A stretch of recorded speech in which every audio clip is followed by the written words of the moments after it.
नमस्कार दोस्तों, target with PS Parihar channel में आपका स्वागत है। सुबह की इस वीडियो में ऐसी सूचनाएं होती हैं जो विभिन्न समाचार पत्रों पर छाई हुई होती हैं और विद्यार्थियों के लिए आवश्यक होती हैं। तो आइए शुरू करते हैं और देख लेते हैं कि आज के समाचार पत्रों में ऐसी कौन कौन सी सूचनाएं हैं। तो वीडियो को जल्दी से लाइक कर दें, शेयर कर दें। जिन छात्रों ने चैनल को अभी भी सब्सक्राइब ना किया हो जल्दी से सब्सक्राइब कर लें ताकि आप लोगों को भी इसी तरीके की ऑथेंटिक अपडेट सबसे पहले मिलती रहे। आगे बढ़ने से पहले एक और सूचना कि अगर आप लोग उत्तर प्रदेश शिक्षक पात्रता परीक्षा यानी यूपीटीटी की तैयारी कर रहे हैं तो आप लोग ये चक्षु प्रकाशन की संपूर्ण गाइड है जिसे आप लोग ले सकते हैं। इस पुस्तक में 300 से ज़्यादा अध्यायवार महत्वपूर्ण प्रश्न दिए हुए हैं और उनकी व्याख्या है और इसी पुस्तक में आपको 2 सॉल्व पेपर भी देखने को मिलेंगे। सभी कापी किताबों की दुकानों में ये पुस्तक आपको मिल जाएगी और अगर आप लोग ऑनलाइन मंगवाना चाहते हैं तो इस पुस्तक को ऑनलाइन भी मंगवा सकते हैं। उसकी जो लिंक है मैंने डिस्क्रिप्शन बॉक्स में दे दी है, कमेंट बॉक्स में भी दे दूंगा। ये पुस्तक बिल्कुल नवीन पैटर्न पर तैयार की गई है, इसे आप लोग यहाँ पर देख सकते हैं और ग्राफ के माध्यम से इसमें विश्लेषणात्मक रूप से बताया गया है कि किस साल कितने क्वेश्चन पूछे गए हैं, किस तरीके के क्वेश्चन ज़्यादा आते हैं, ये सब कुछ इस पुस्तक में बताया गया है। तो वहीं पर यूपीटीटी की संपूर्ण गाइड के अलावा अगर अलग अलग विषय की भी आप पुस्तक लेना चाहते हैं तो अलग अलग विषय की भी पुस्तक ले सकते हैं। जैसे गणित की अलग आती है, हिंदी की अलग आती है, बाल विकास एवं शिक्षण विधियों की भी अलग से पुस्तक आती है। चलिए शुरू करते हैं आज की सूचना को। आज की सबसे पहली सूचना है प्राथमिक शिक्षक भर्ती की। चूंकि जब से शिक्षा मंत्री ने ये बयान दिया है 2 दिन पहले कि हमारे पास शिक्षक और जो छात्र अनुपात है वो सही है और जब इसकी कमी होगी तब हम भर्ती करेंगे, और ये लगभग स्पष्ट हो गया कि जो उत्तर प्रदेश सरकार है उसकी कोई योजना नहीं है नई प्राथमिक शिक्षक भर्ती की। उसके बाद से विद्यार्थियों ने आंकड़े देना प्रस्तुत किया है। विद्यार्थियों का ये कहना है कि लगभग उत्तर प्रदेश में 2.5 लाख प्राथमिक शिक्षकों के पद खाली हैं और लेकिन सरकार जो है वो भर्ती नहीं कर रही है। असल में उत्तर प्रदेश में जनवरी के महीने में जो राजीव कुमार एक कमेटी थी, प्रशासनिक सुधार कमेटी, उसने एक रिपोर्ट दिया था उत्तर प्रदेश के मुख्यमंत्री को इसी साल और उस रिपोर्ट में ये कहा गया था कि जो लगभग 92 विभाग हैं उत्तर प्रदेश में, तो जिन विभागों की कोई आवश्यकता नहीं है उन विभागों को समाप्त कर दिया जाए या उनका आमेलन करा दिया जाए और 54 विभाग बनाए जाए। इसी तरीके से जिन प्राथमिक विद्यालयों में अध्यापक नहीं है या जिन प्राथमिक विद्यालयों में विद्यार्थी नहीं है उन विद्यालयों को बंद कर दिया जाए। और इस कमेटी ने ये कहा था कि 10,000 जो विद्यालय हैं वो अब बंद कर दिए जाए, उन पर ताला लगा दिया जाए। और ये कहना युवा मंच का कि इस पर काम करना शुरू कर दिया योगी सरकार ने। इस कमेटी ने यह भी कहा था कि जो कर्मचारी ढंग से काम नहीं करते हैं उनको जबरिया रिटायरमेंट भी करा दिया जाए। तो इस पर भी योगी सरकार ने काम करना शुरू कर दिया है। शायद जो विद्यालय बंद करने की बात कही गई थी राजीव कुमार की कमेटी के द्वारा और उसी पर उत्तर प्रदेश की सरकार जो अमल कर रही है और इसीलिए जो ऐसे विद्यालय हैं जहां पर विद्यार्थियों की संख्या कम है उन विद्यालयों को बंद किया जा रहा है। इसीलिए जो उत्तर प्रदेश के बेसिक शिक्षा राज्य मंत्री हैं उनका कहना है कि अब हम जो है भर्ती अभी नहीं करेंगे। ये देख सकते हैं, ये पहले देख लीजिए आप लोग राजीव कुमार कमेटी ने क्या सिफारिश की थी। ये जागरण समाचार पत्र जिसमें लिखा है यूपी में सरकारी विभागों की संख्या घटाने व पदों को खत्म करने की सिफारिश सीएम योगी को सौंप दी है रिपोर्ट। और इसके बारे में मैं पहले भी वीडियो बना चुका हूँ जब ये रिपोर्ट प्रस्तुत की गई थी, विस्तृत वीडियो।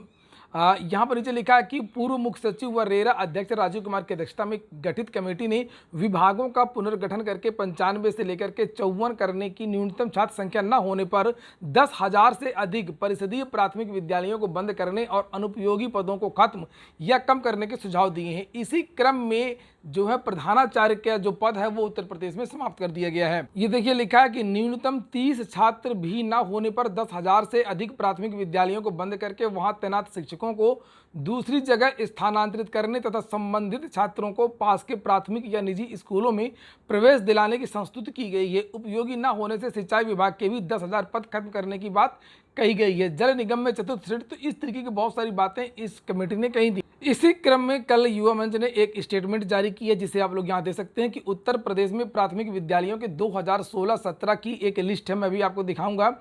इसके अनुसार प्रदेश में 1,13,249 स्कूलों में 3,99,273 शिक्षक नियुक्त थे और गौरतलब है कि प्राथमिक विद्यालयों में 5,65,000 स्वीकृत पद हैं। और यहाँ पर नीचे लिखा है कि 31 मार्च 2017 के बाद जुलाई 2017 में 1,37,000 शिक्षकों को सुप्रीम कोर्ट के आदेश पर बर्खास्त कर दिया गया और इसके अलावा प्रति वर्ष औसतन 15,000 शिक्षक की दर से रिटायरमेंट होने का अनुमान है और प्रोन्नति भी किए गए हैं। लेकिन योगी सरकार में नियुक्तियां की गई हैं केवल 1,25,000। यानी योगी सरकार के कार्यकाल में बर्खास्तगी, रिटायरमेंट और प्रोन्नत आज से तकरीबन 2 लाख शिक्षक बाहर हो गए और 1,25,000 शिक्षक जो नियुक्त हुए। ऐसे में 75,000 शिक्षकों की और कमी हुई है। कुल मिलाकर के आज तकरीबन 3,25,000 पद बचे हैं। तो जो पहले के पद रिक्त थे उनको मिलाकर के 2.5 लाख और ये 75,000, 3,25,000 पद रिक्त हैं, जो कि स्वीकृत पदों के सापेक्ष 2,40,000 पद कम हैं। तो यहाँ पर कहा गया है कि लेकिन योगी राज में इन स्वीकृत पदों को घटा दिया गया है। हेड मास्टर के जो पद हैं वो समाप्त कर दिए गए, खत्म है। और राजीव कुमार कमेटी की सिफारिशों के तहत 10,000 स्कूलों को बंद या मर्जर किया जाना है। एक विद्यालय में औसत 4 से 5 अध्यापक होते हैं और उसी क्रम में ये बताया जा रहा है कि ये जो 10,000 स्कूल अगर बंद हो जाएंगे तो लगभग 50,000 से ज़्यादा जो पद हैं वो स्वतः समाप्त हो जाएंगे। यह सब करने के बाद भी प्रदेश में प्राथमिक विद्यालयों में तकरीबन 1.5 लाख पद रिक्त बचेंगे, लेकिन इन पदों को भी योगी सरकार भरने के लिए तैयार नहीं है। आगे लिखा कि दरअसल भाजपा व योगी सरकार इस गलतफहमी में है कि झूठे व फर्जी आंकड़ों के सहारे मिशन रोजगार के प्रोपेगेंडा से युवाओं का समर्थन हासिल किया जा सकता है, लेकिन अब युवा इनके झांसे में आने वाला नहीं है और प्रदेश में रोजगार आंदोलन की तैयारी में लगा हुआ है। इसकी शुरुआत प्रयागराज में 1 सितंबर से हो रही है। राजेश सचान, युवा मंच। तो ये है वो जो लिस्ट जो जारी की गई है युवा मंच के द्वारा कि 2016-17 में कितने पद रिक्त थे। यहाँ पर देख सकते हैं ये विद्यालयों की संख्या है और ये अध्यापकों की संख्या है 3,99,273 और ये विद्यालयों की संख्या है। तो कुल मिलाकर के ये बात सही है कि उत्तर प्रदेश में बहुत सारे रिक्त पद हैं। अब इसके लिए विद्यार्थियों को आगे आना ही होगा। चलिए शुरू करते हैं अगली सूचना को। उत्तर प्रदेश लोक सेवा आयोग OMR में छेड़छाड़ के सबूत और CBI करेगी कार्रवाई। बात हो रही है समीक्षा अधिकारी, सहायक समीक्षा अधिकारी 2014 भर्ती की। इसके बारे में आज के लगभग सभी समाचार पत्रों में जानकारी दी गई है। संदिग्ध चयनित CBI मुख्यालय तलब किए गए हैं और इनसे पूछताछ की जाएगी। समीक्षा अधिकारी, सहायक समीक्षा अधिकारी 2014 के संदिग्ध चयनित अभ्यर्थियों से पूछताछ शुरू हो गई है। CBI दिल्ली स्थित मुख्यालय में संदिग्ध अभ्यर्थियों को बुलाकर के OMR सीट बदलने, अनाधिकृत व फर्जी प्रमाण पत्र मान्य करने और टाइप टेस्ट में अयोग्य को पास करने आदि की पूछताछ की जा रही है। CBI को सबूत मिलने के बाद में की जांच में तेजी आई है। उत्तर प्रदेश लोक सेवा आयोग की इस भर्ती की CBI ने प्रारंभिक जांच 2 साल पहले शुरू की थी। इस भर्ती का परिणाम आयोग ने 28 नवंबर 2016 को घोषित किया था। तो पहले तो APS की भर्ती में सबूत मिले, उसके बाद में अब RO 2014 में बहुत अच्छी बात है कि किसी तरीके से CBI देर से सही कुछ कार्रवाई को आगे बढ़ा रही है। 2012 से लेकर के 2017 तक की भर्तियों की CBI जांच चल रही है और यहाँ पर लिखा है कि इसमें 426 पदों पर चयन हुआ था। सर्वाधिक 251 अभ्यर्थी उत्तर प्रदेश सचिवालय में समीक्षा अधिकारी के लिए चुने गए थे। पूर्व परीक्षा नियंत्रक प्रभुनाथ के कार्यकाल में हुई इस भर्ती में भी प्रतियोगी छात्रों ने अनियमितता के आरोप लगाए थे। प्रभुनाथ के खिलाफ भी FIR हुई है, CBI ने किया है और इनसे भी अभी हाल ही में पूछताछ हुई थी और इनकी गिरफ्तारी की भी जो सूचना है वो समाचार पत्रों के माध्यम से दी गई थी। लिखा हुआ कि चहेते अभ्यर्थियों की OMR सीट बदलने को से लेकर के O लेवल की जगह कंप्यूटर के दूसरे प्रमाण पत्र भी स्वीकार करने के आरोप में कुछ अभ्यर्थियों के ऐसे फर्जी कंप्यूटर प्रमाण पत्र मान किए गए थे जिन संस्थाओं का कोई अस्तित्व ही नहीं है। आपको पता होगा कि अनिल यादव का ये कार्यकाल था और अनिल यादव के कार्यकाल में उत्तर प्रदेश लोक सेवा आयोग में भ्रष्टाचार के बहुत बड़े बड़े आरोप लगे थे। कहा तो ये जाता था कि भर्तियां बड़ी तेजी से हो रही हैं लेकिन मिलती किसी को नहीं है। जब भी परिणाम आता था तो किसी भी इलाहाबादी का जो चयन है वो तो नहीं होता था। देखते हैं आगे क्या होती है। चुनावी वर्ष है, ऐसी बहुत सारी चौंकाने वाली सूचनाएं आपको देखने को मिलेंगी और चुनाव के बाद ये सब कुछ समाप्त। अगली जो सूचना यहाँ पर लिखी है, प्रवक्ता के 11 सवालों पर की आपत्ति। बात हो रही है TGT PGT भर्ती।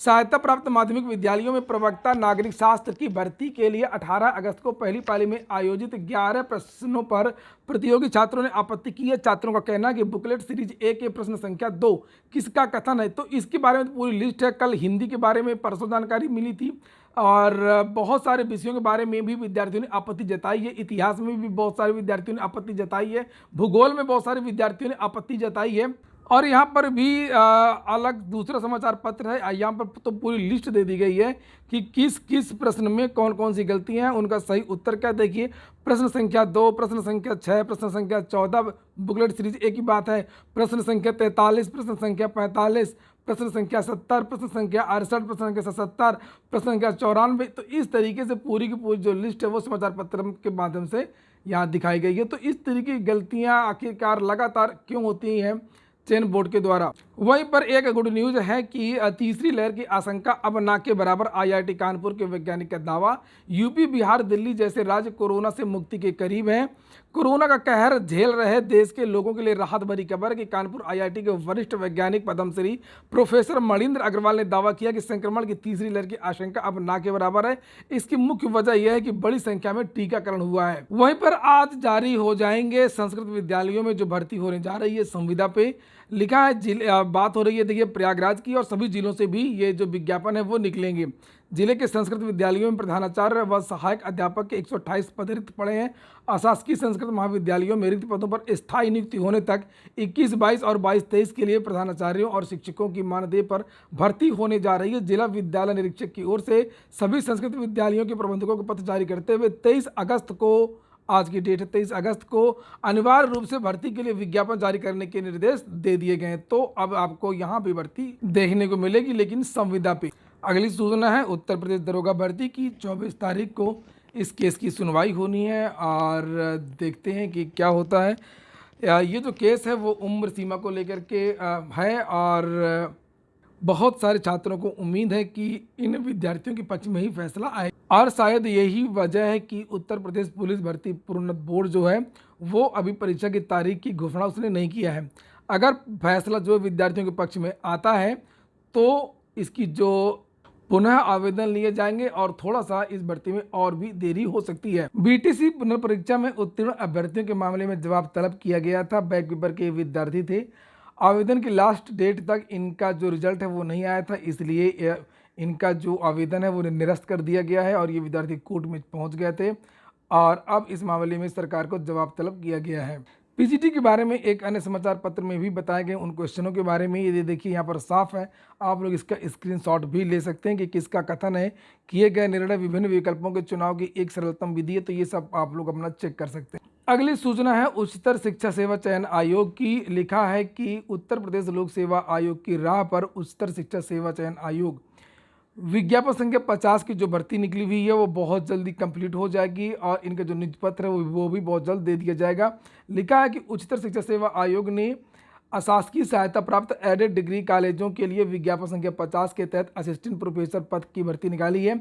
इसके तहत 48 विषय में 2003 पदों पर भर्ती होनी है। उच्चतर आयोग लिखित परीक्षा 30 अक्टूबर, 6 नवंबर, 14 नवंबर, 28 नवंबर और 12 दिसंबर को आयोजित करेगा। लिखित परीक्षा के 4-5 दिन के अंदर उत्तर कुंजी जारी करके अभ्यर्थियों से आपत्ति भी ले ली जाएगी। आपत्ति लेने के सप्ताह भर के अंदर अंतिम उत्तर कुंजी भी जारी हो जाएगी, जबकि लिखित परीक्षा के 20 दिन के अंदर अंदर परिणाम जारी करने का लक्ष्य है। सफल अभ्यर्थियों का साक्षात्कार लिया जाएगा। आयोग दिसंबर 2021 में साक्षात्कार शुरू भी कर देगा और इसे देखते हुए लिखित परीक्षा का परिणाम चरणबद्ध और जल्द जारी किया जाएगा। जिस विषय की परीक्षा पहले खत्म होगी उसका परिणाम जल्द जारी करके सफल अभ्यर्थियों का साक्षात्कार की तैयारी की जाएगी। फरवरी अथवा मार्च 2022 तक अंतिम परिणाम जारी करने की तैयारी है। टीजीटी की अगर हम लोग बात करें, टीजीटी के लिए जो विद्यार्थी कोर्ट जा रहे थे खासतौर से युवा मंच, तो आज कोर्ट बंद ही आप लोगों को पता होगा, इसलिए आज दाखिल नहीं हो पाएगा। जैसे ही कोर्ट खुलेगी वैसे ही जो याचिका है वो दाखिल कर दी जाएगी और उसके बारे में मैं अलग से एक डिटेल वीडियो बना करके आपको जानकारी दे दूंगा। ये हो गया आज का वीडियो। अगर आपको अच्छा लगा हो तो लाइक कर दें। जिन छात्रों ने चैनल को सब्सक्राइब ना किया सब्सक्राइब कर लें। पूरा वीडियो सुनने के लिए बहुत बहुत धन्यवाद।